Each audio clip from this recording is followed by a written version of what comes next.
Sahabat, bagi cerita dimanapun Anda berada, semoga kabar baik ada di Anda dan diri saya.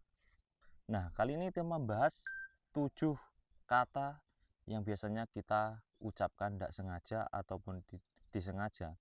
Biasanya ini sangat menyentuh hati, bahkan bisa menyakiti hati. Apa aja hal 7 kata tersebut? Mari kita bahas bersama-sama. Biasanya ini kita tak sadar mengucapkan kata ini kepada teman atau saudara atau yang ada di dekat kita itu pas lagi sedih.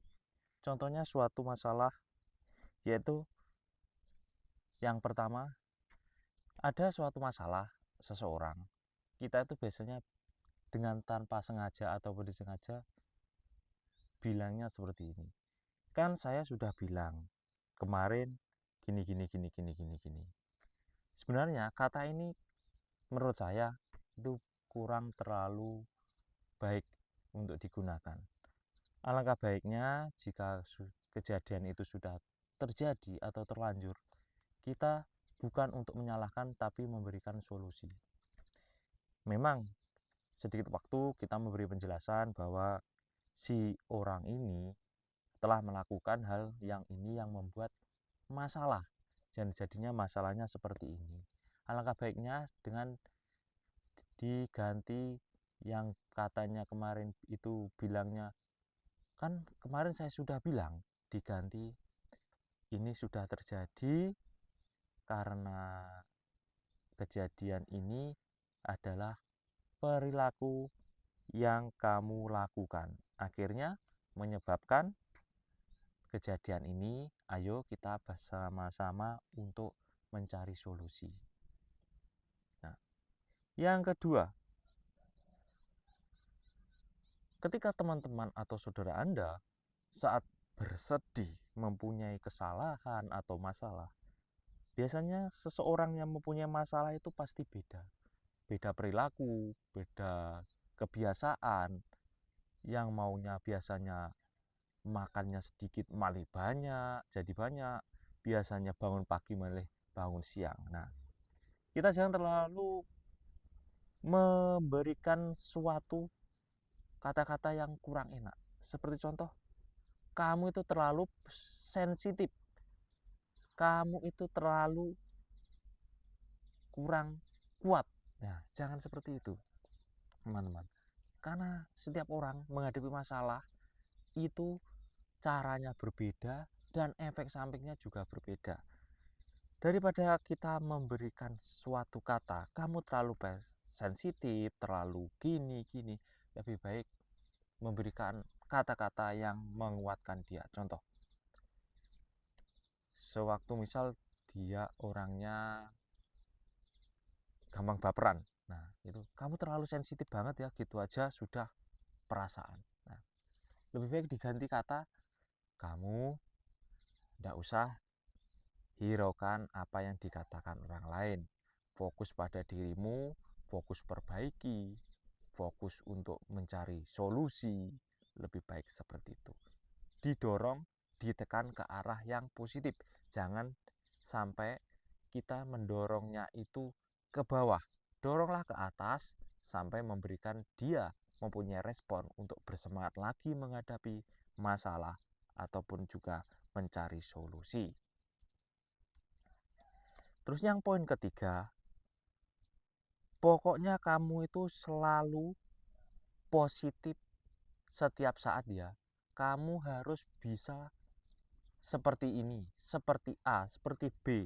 Harus mentargetkan si ini sampai segini. Nah, begini teman-teman. Kita boleh itu memberikan suatu hal seperti dorongan atau kekuatan.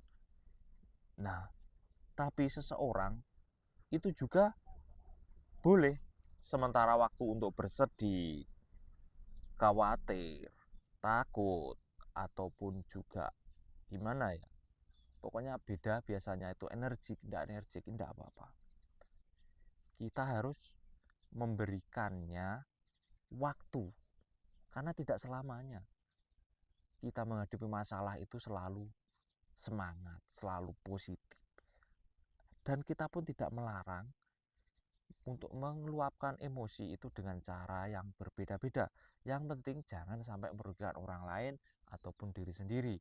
Seperti nanti kalau meluapkan emosi banting-banting barang atau menghajar orang, itu malah menambah suatu permasalahan. Nah, kita daripada kamu harus gini, lebih baik kita berbicaranya, ayo alangkah baiknya seperti ini, yaitu kalimat-kalimat ajakan seperti itu, teman-teman. Dan poin yang keempat, jangan bilang kepada seseorang atau teman dekat dengan cara membanding-bandingkan. Contohnya, kamu itu kok beda ya sama si A. Si A itu umur segini, ibarat umur 30-an sudah dapat ini loh. Sudah punya mobil, sudah punya rumah, ataupun sudah menikah, punya anak. Nah, jangan seperti ini. Walaupun itu maksud kamu baik, itu sebenarnya bisa saja membuat dirinya itu menjadi insecure, ataupun membuat dirinya itu menambah masalah dalam pikirannya. Lebih baik kalau ada teman atau saudara yang dekat kok belum mendapatkan ini itu, atau caranya jangan dibilang seperti itu, tapi lebih baik kita bilangnya ndak usah yang menjerumus ke situ, tapi kita cuma memegang sedikit atau menyinggol sedikit. Kalau memang contohnya ini belum punya tabungan atau tabungan tanah gitu saja. Nah, kita ndak usah. Kamu itu belum punya tabungan tanah loh untuk masa tua. Nanti bagaimana ke depannya? Tanah itu semakin mahal. Nah, lebih baik kita berbicara, ini teman saya ada yang jual loh. Tanahnya itu bagus kalau buat investasi jangka ke depan. Sekaligus sambil menunggu harga tanah naik, kamu bisa ini menanami pohon jati atau pohon yang bisa dipanen seperti jagung yang ada di belakang saya ini. Nah, itu membuat orang yang di depan kamu itu merasa, ini kok baik ya omongannya, ini kok bermanfaat. Nah, ini sangat berkesan banget teman-teman. Bisa membuat walaupun kata-kata ini hanya kata-kata ya, tidak bermodalkan uang atau modalkan apa, itu bisa diingat kepada teman Anda ini, apalagi dia jadi deal beli yang Anda tawarkan. Bisa saja Anda mendapat untungan dari teman Anda ataupun juga dari yang punya pemilik tanah, sama-sama dibantu. Nah, kamu juga harus memberikan rasa yang percaya diri teman-teman kepada orang yang lagi bermasalah ataupun orang-orang di sekitar Anda. Nah, yang kelima, ini hampir mirip dengan kata yang keempat tadi. Kalau yang tadi membandingkan, yang ini lebih ke penilaian seseorang. Contohnya hinaan, ya bukan ini, ya hinaan bisa dikatakan, ataupun sentilan lah, bahasa halusnya sentilan. Kamu itu loh, contohnya begini, kamu kok gemuk badan kamu, makanya dikurangi. Nah, ini sebenarnya maksudnya baik, mengingatkan kalau makan itu jaga porsinya, makannya apa gitu, supaya badannya itu tidak terlalu gemuk. Nah, hal-hal seperti ini walaupun sepele, ini bisa membuat tersentuh hati teman-teman. Maka dari itu, daripada kamu memberikan kamu ini bodi kamu terlalu gemuk, atau kamu itu terlalu malas atau kurang semangat, jangan langsung dikatakan seperti itu teman-teman. Contoh kalau mau ini terlalu gemuk, yuk kita olahraga bareng, jogging bareng, ataupun kalau pas waktu kita makan, ayo kita makan yang enak tapi yang sehat, contohnya sayuran atau rebusan, kalau pendem. Ya mungkin beberapa orang dengan kita memberikan ajakan itu lain-lain teman-teman tanggapannya. Ah, itu makannya enggak enak, enggak enak. Nah, enggak apa-apa. Dia berkata itu enggak apa-apa. Yang penting kita memberikan ajakan yang baik. Selagi dia mau, kita juga mendapatkan kebaikan juga teman-teman. Karena kita sudah berbuat baik. Untuk dia responnya bagaimana, sudahlah. Kita enggak usah terlalu dipikirkan. Yang keenam, ini juga hampir mirip juga. Yang tadi memberikan sentilan dengan body, tapi ini sentilan dengan perasaan ataupun tindakan. Contoh,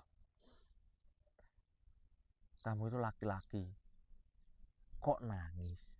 Kamu itu laki-laki, kok begitu aja ndak bisa? Waduh, ini terasa banget ini di hati, terasa banget.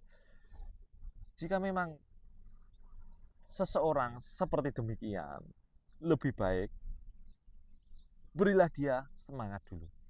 Contoh, dia ndak bisa, ibaratnya cowok kok ndak bisa ini pasang gas regulator yang biasanya manual itu teman-teman, yang ndak langsung ceklek. Nah itu kan sebenarnya ya sulit-sulit juga mengepaskan supaya gasnya itu tidak keluar atau tidak ngobos atau tidak bocor. Itu kita harus gunting, selipkan dulu karet, ataupun juga itu yang merah-merahnya itu harus dipas. Nah, sebagai seseorang biasanya pasangan perempuan atau siapa itu bilang, itu aja kok ndak bisa, kamu itu laki-laki loh.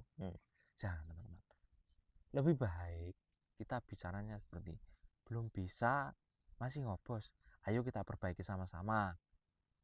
Saya buka tutorial ya Pak, atau saya tak cari Google Search dulu, nanti kamu yang perbaiki.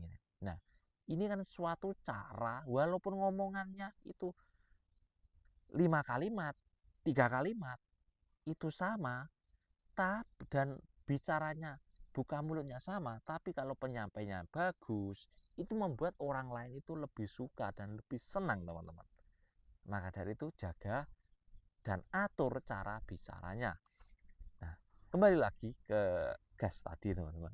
Nah, dengan demikian relationship atau hubungan itu menjadi lebih bagus teman-teman. Bekerja sama ataupun juga hubungannya itu lebih harmonis. Nah, terus ini yang ketujuh, yang terakhir, dia jangan, kembali lagi ya, membandingkan masa lalu dengan masa yang sekarang ini teman-teman. Contohnya seperti ini, dulu kamu rajin banget bersih-bersih rumah atau bekerja, sekarang kok penghasilannya sedikit juga malas. Nah itu juga kata-kata yang kurang terasa enak juga. Lebih baik kita memberikan dulu semangat ya teman-teman. Ini bro, kita pemasukannya ini kok kurang ya, mari kita lebih rajin lagi buat konten. Kita kerja dulu ya, kita kerja dulu. Terus untuk memancing orang itu semangat, berikan dia pencapaian atau istilahnya iming-iming. Kita kalau sudah bekerja mengumpulkan uang, kita bisa tambah tabungan teman-teman, bisa tambah tabungan, dan tabungan itu kita bisa buat belanja apa yang kita inginkan. Contohnya kita mau membeli elektronik, HP yang bagus. Kalau itu anak muda yang masih muda, kalau yang sudah berumur nanti bisa cicil beli batu untuk pondasi rumah. Nah itu, dengan seperti itu ajakan-ajakan itu membuat goal, dan ajakan itu rasional teman-teman, logika, bukan hal-hal yang instan langsung banyak uang, itu harus dicurigai dulu. Tapi dengan cara kita menabung, itu kan jelas bahwa kita menabung, lama-lama kita mempunyai mempunyai penghasilan yang ditabung itu menjadi banyak, dan kita bisa membelanjakan barang apa yang kita mau atau yang kita beli. Nah, itu tadi teman-teman 7 tips dari saya untuk menjaga lisan, kata-kata yang lebih baik, dan sekaligus menyemangati seseorang yang di sekitar Anda menjadi lebih semangat, dan Anda pun juga menjadi orang yang dipandang bermanfaat dan lebih baik. Terima kasih yang sudah menonton video kali ini. Sampai jumpa di video selanjutnya. Salam sukses untuk semuanya.